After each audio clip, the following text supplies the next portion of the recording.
Hi everyone, my name is Sophia and this is my 3 months check-in post hair transplant with Cosmedica Clinic. So let me tell you a little bit more about my experiences so far. So number one thing I could definitely mention is that I stopped wearing my headband. You know, the headband that I was previously talking in my videos and telling you guys that it helps me a lot with not feeling insecure and stuff. At this point, I feel like my hair is long enough to be able to not wear it.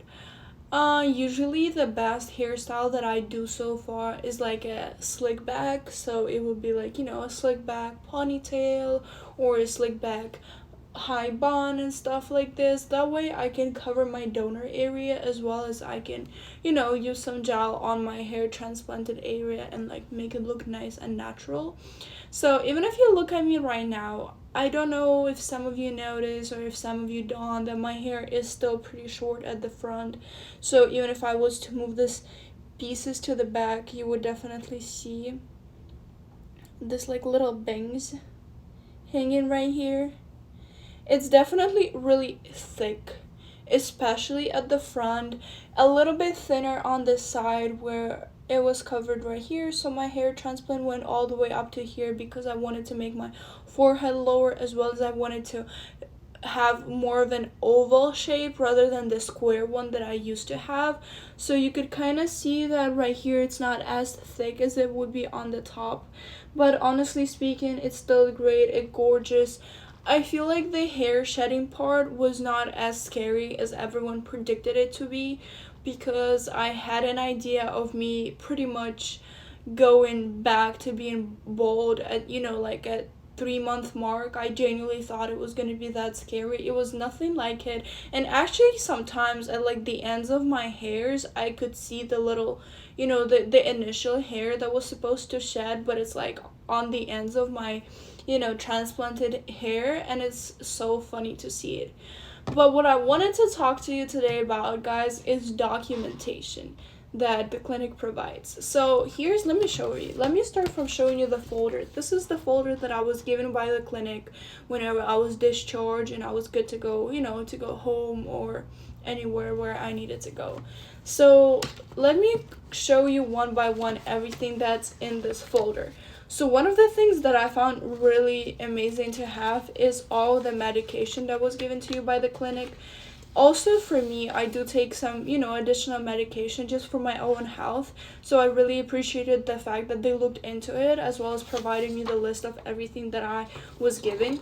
So this is how this list looks like. You can also see the signature of the doctor. You can see their stamp. Everything is on it. And on this list, you can see all the supplies that you were given by the clinic, as well as all the medication that you were given and its doses. So for example, like, the same Curaspin and stuff like this, for you just to know that you were taking it.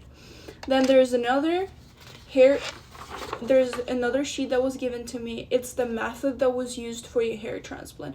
So I don't know if you guys did a lot of research before, actually doing the hair transplant and stuff, but I definitely did.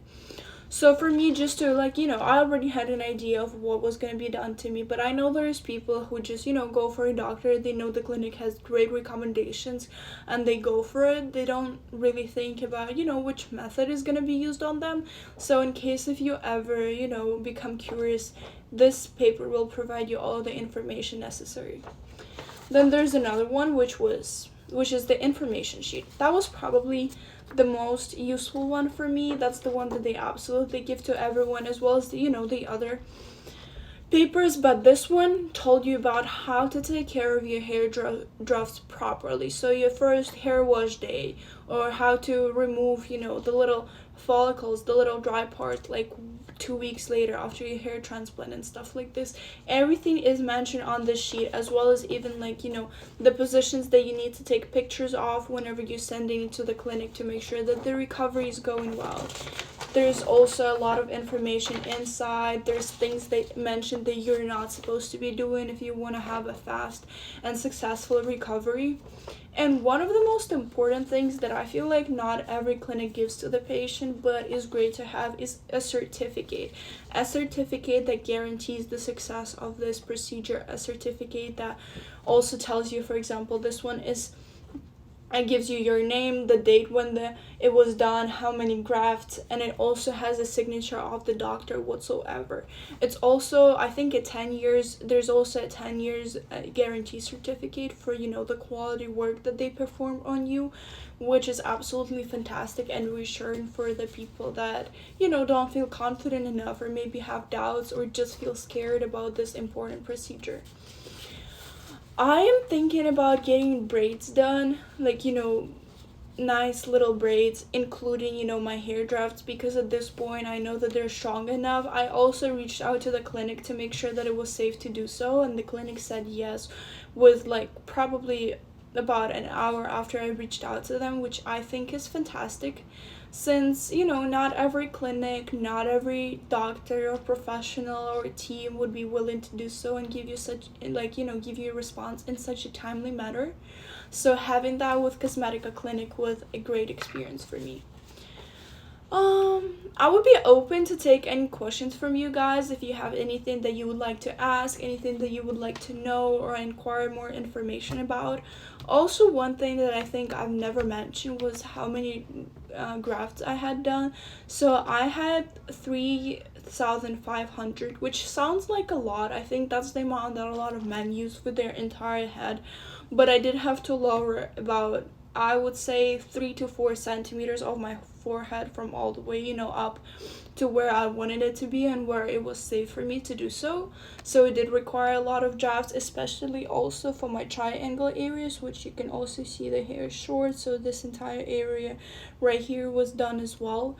But as of right now, and now that spring came and everyone wants to look their best, they want to look pretty and nice and happy, I have no regrets. And I did have my surgery done in December, so I would say that probably getting it done during winter time was one of the best things that I did for myself, just because I had more options of covering it up while my hair was growing, and now that it already grew back a little bit, I don't really have to worry about that. But that's all for today, guys. If you have any questions or anything that you would like to inquire more information about, or maybe just my personal experiences, I'm open to talk to you, so just let me know.